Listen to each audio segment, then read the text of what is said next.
Episode 136 of the podcast. This week we're talking about why accurate terminology is important, especially when some of our tools are thoughts, processes, and procedures. In the second part, we're going to talk about one term in particular that is misused pretty frequently.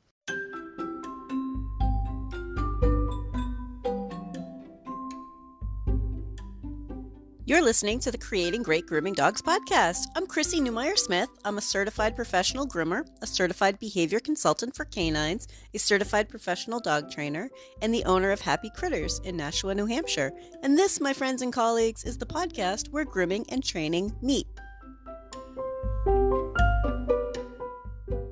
It's no secret that I love my tech talk, and I can rephrase it and I can get away from tech talk for instructive purposes, but I really want to encourage us all to be on the same page, saying the same terms as a way to effectively communicate thoughts, ideas, and procedures. We need to think about our tools so that we can replicate the results of others. That's the real purpose of terminology. It helps us do what others are doing, achieve the same kind of results. Now, a general example of terminology. This one I use with my owners, but I think it's pretty much a general example for any of us to think about. I don't cook. I'm not the cook at my house. My husband is a wonderful cook and he enjoys cooking. So, I can cook, but I'll tell you what, I follow a recipe and I follow it like it's a chemistry set. I need measurements. I need the tools with those measurements. I need to know the basic procedures, things like boil and simmer and stir. If you ask me to saute, I'm going to need to look that up. Honest to God, I'm not a cook, right? I don't know how to saute. So instructions like season to taste to me mean that I'm going to make something pretty bland because you have to tell me what to actually put in. I'm never going to be the person who knows when something needs more nutmeg. I know my limitations. I can boil pasta without a recipe. I would like to know how long to boil that pasta, but if I don't have that in front of me, I can figure out when pasta is ready. So I have a little bit of experience. Yeah, I know, it's bad. I can make ice without a recipe. Even better when it's a button on my refrigerator. So when you think about recipes, and following instructions and measurements and times and procedures. That's the kind of stuff that I need to be able to cook. And I think that's a pretty good general example for most of us, that across the board we can all kind of relate to that, treating a recipe like a chemistry set. Now, a grooming example. Let's say we have a dog and the note says, maybe it's a note from another groomer in another shop, or maybe it's a shop that you're just now working at. But this is a grooming example. The dog gets a one comb all over with a cute round head. Does that give us enough information? Is that a 1-inch comb or the number one comb? Because that's a mistake you don't want to make twice. That's a significant length difference. Is that cute round head based on the same length as the rest of the body? Or is it a bit longer? Does the owner want the ears short and a cute round head like a Bichon head where the ears are part of the cute round head? Or does the owner want the longer ears with a cute round head? Do you see how we can have multiple interpretations if we don't have enough terminology, if we don't have enough specifics? We can interpret that in multiple ways. Now, it sets us up to fail if we don't search for more clarity. And I want you to think about that. It's not about if the look is right or wrong, or if the procedure is right or wrong. It's about finding out the exact details about that dog's trim so that we can match it. So that we can do the same thing, so that we can meet our owner's expectations or our employer's expectations, because every shop, every groomer has their own kind of style, their own handwriting, their own flair, and knowing what to do to match it. So that's my grooming example, and I think you can relate to that. Like, we have these tools, they have names, and we need to be able to communicate to each other what tool we're using. Again, is it a 1-inch comb or the number one comb? If you're not a groomer, that doesn't make a whole lot of sense to you, but hopefully the cooking one made sense. Knowing what we have available to us is how we're going to be able to communicate thoughts, ideas, procedures, and replicate them. Now, I hope those examples were helpful because now I'm going to break it to you that training terminology is misused all the friggin' time. Oh my God, so misused. And it's not that it's right or wrong or what they're doing is correct or incorrect, but when you use incorrect terminology, it means that the next person can't use the same tool with the same results. So if you don't understand a term, you can't use that tool or procedure correctly, and you are likely to have a terrible time trying to replicate results. You are likely to become frustrated when stuff and things don't work when you try them. As a trainer, the grooming industry are at pet owner level pretty often. You might be a really advanced pet owner in terms of behavior, but so often in the grooming industry, you guys are at pet owner level, and I'm working to change that. I want you guys all to know so much more about behavior. So anybody who wants to know more about behavior, that's what this podcast is for. I want you to know it. I'm doing it for free. That's why I'm throwing these out here, because it really is such an important part of what we do, and we can be more effective. Now, the grooming industry is usually relying on 2 or 3 tools. Now, we have so many other tools to choose from, but the grooming industry is usually relying on just 2 or 3. And I want you to think about their owner level tools at that. They're the equivalent of an owner going through the pet aisle at Target and buying like one of those brushes with the pins on one side and the fake boar bristles on the other side because, well, it's like a 2-in-1 brush. That's never really the right tool for the dog they have. Then they buy a nail clipper and a pair of scissors, right? These are owner level tools. Maybe they got the right one, maybe they didn't, but they have like 3 tools and they think they've got themselves a grooming kit. Now, as groomers, we know there's a huge variety of tools, and we would want to tailor that tool to that dog and to that dog's coat type, right? We would want to make sure that a doodle owner is getting the right tools for their individual doodle. Their individual doodle with an undercoat. What? He sheds? He does. Or their individual doodle who has actually the poodle coat and doesn't have undercoat. But we make sure that they have the right tools. As a trainer, I'm trying to make sure we're using good tools, good quality tools that are appropriate for the dogs in front of us and knowing which ones are going to be better for the dog in front of us.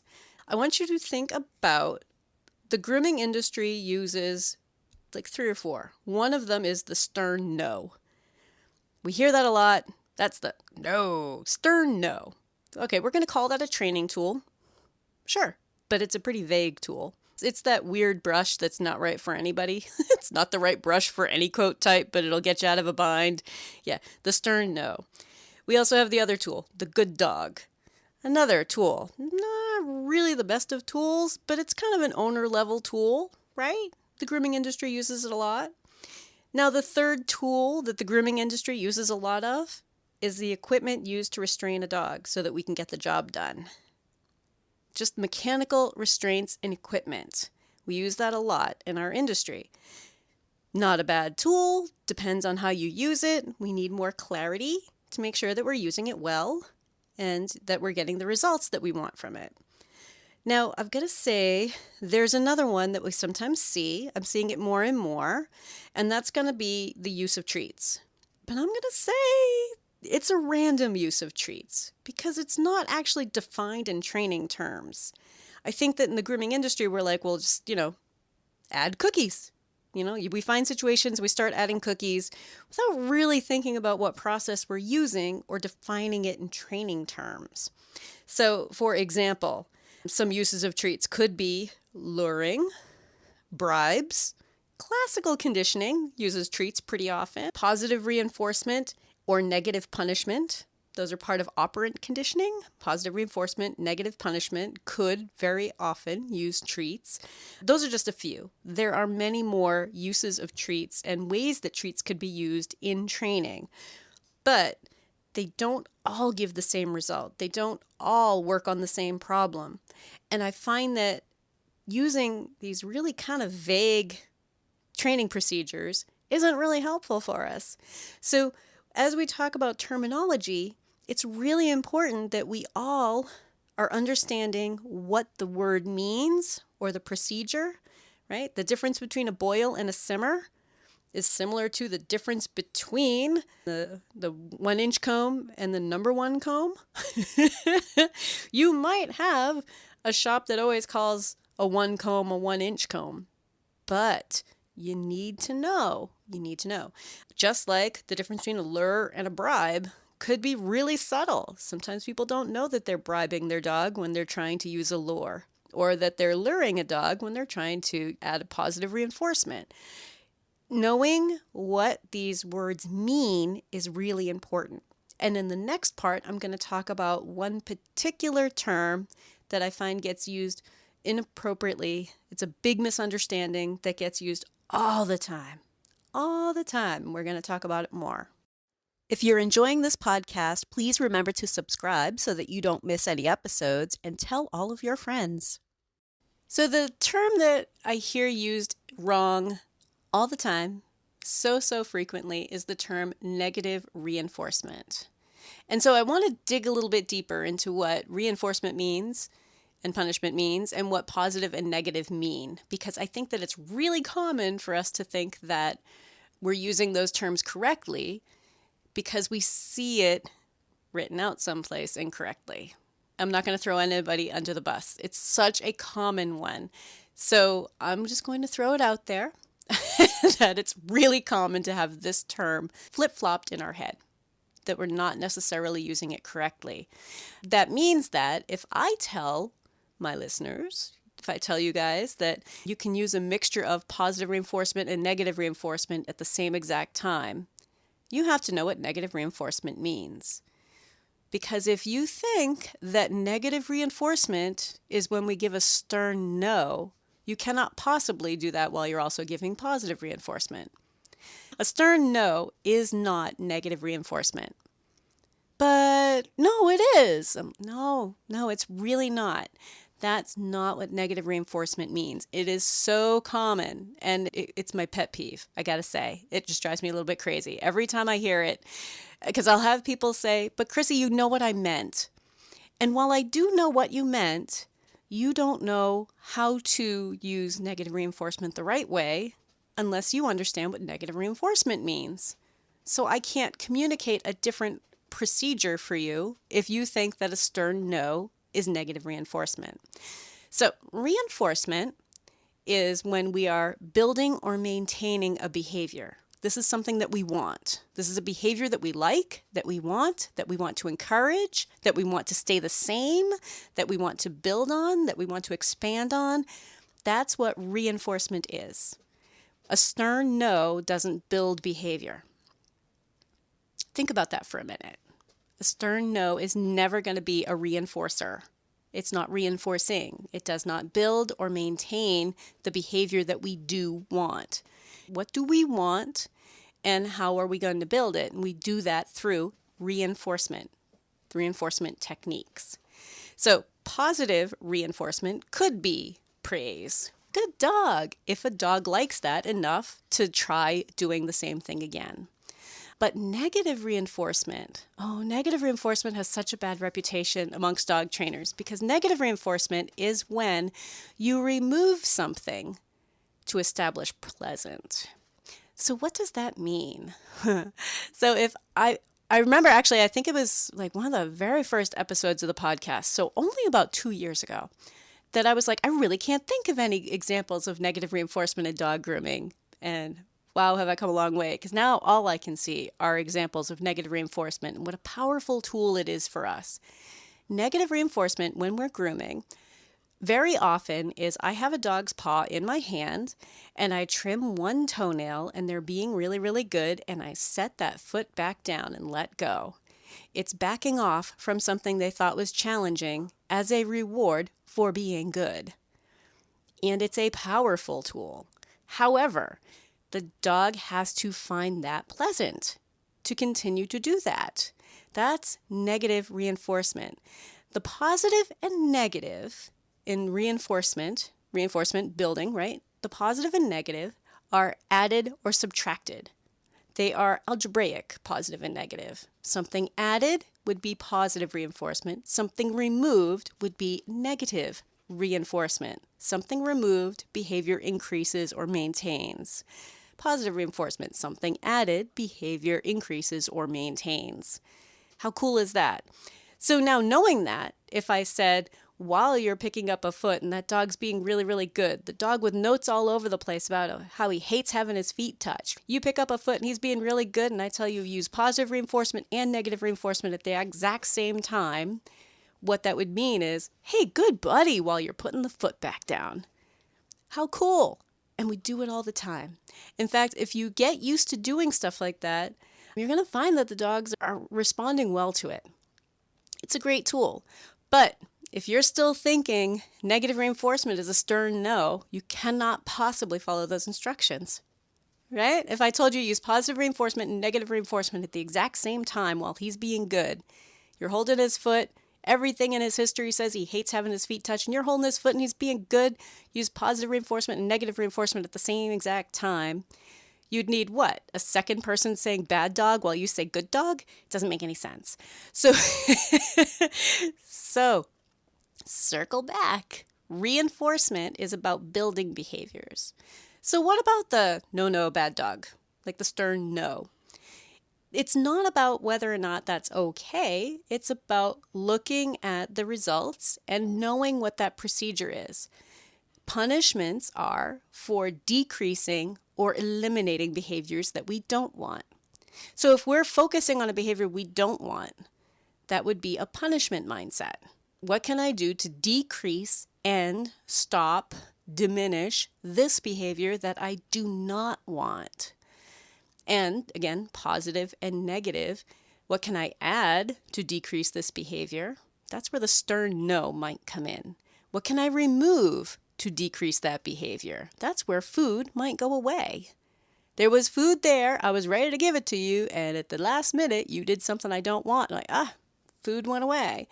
To give you an example of that, negative punishment would be telling a teenager, you just did something that I do not approve of. I'm taking your phone away. What? You're taking my phone away? Oh my God. So be thinking about like, yeah, that's still going to reduce behavior. That's a punishment. Now, when we talk about terminology, if we can all know what those things mean, then we can ask better questions for clarity's sake, right? Just knowing, here's the thing, if you're not a groomer, just knowing that there are 2 snap-on combs that could be referred to as a 1 comb, just knowing that means that you are more likely to ask good questions when you are faced with something you don't quite understand. That's good. We need clarity in our terminology. So knowing that there are multiple ways to work on something is going to be helpful, that there are multiple ways to use food. There are multiple ways to increase behavior that we do want, to decrease behavior that we don't want. And then we can get into our opinions about that. We all have opinions. We all have ways that we like to do things. If you've been listening to the show, you have probably caught on that I tend to lean more toward let's be in a reinforcement mindset. Find the thing you want the dog to be doing, because that is the fast track.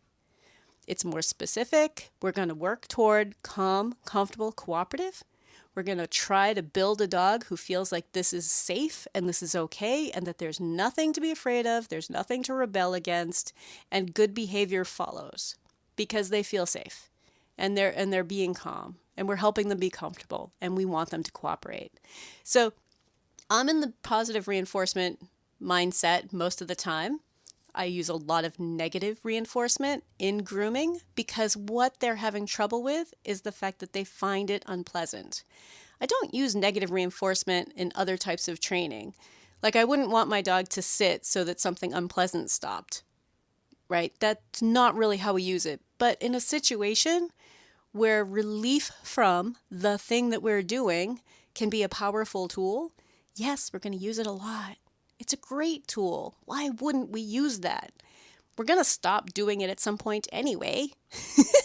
So I want you to be thinking about clarity and helping dogs be better.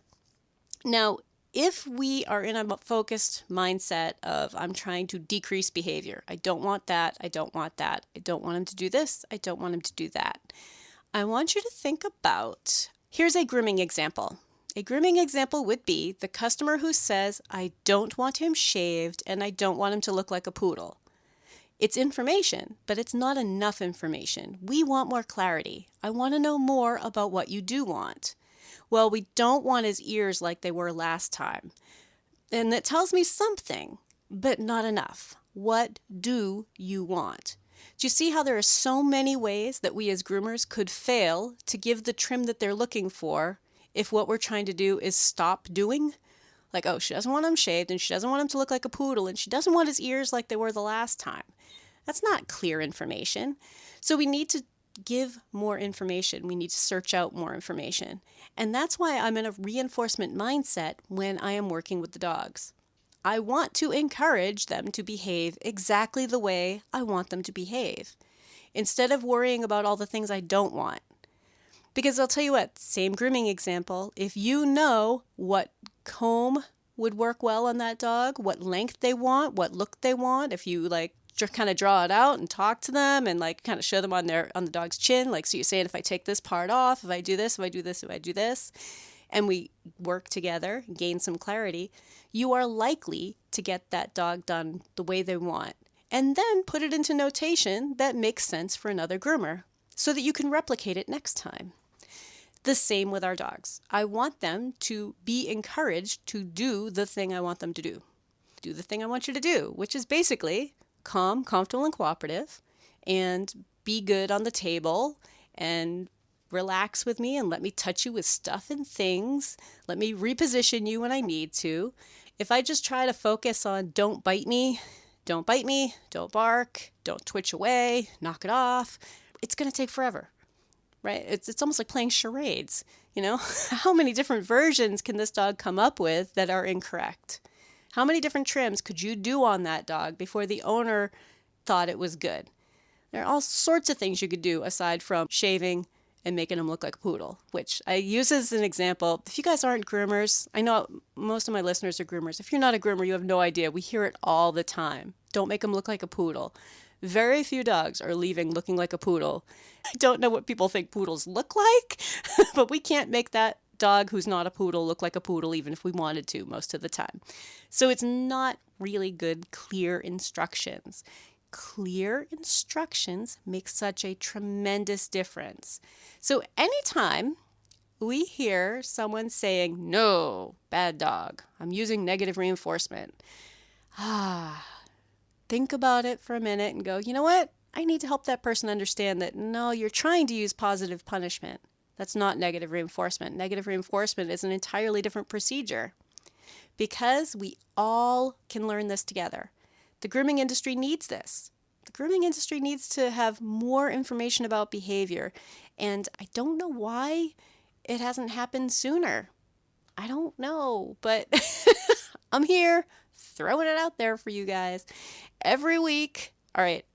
I will say thank you guys for your patience, because this summer has been really tough getting these podcasts out on time. What seems like probably not a lot of work to you guys is actually a lot of work. These things are a lot of work, and it's been hard to fit them in. But I generally have one out every week so that I can bring different aspects of training to our grooming tables and to our grooming situations and to our owners and to our veterinarians, and to help these dogs be better for the kind of day-to-day health care that they really require. If you'd like more information, you can find me at Chrissy@happycritters.net, happycrittersdogtraining.com, or you can join the Facebook group, Creating Great Grooming Dogs podcast, or the Facebook page, Creating Great Grooming Dogs. I really look forward to hearing from you.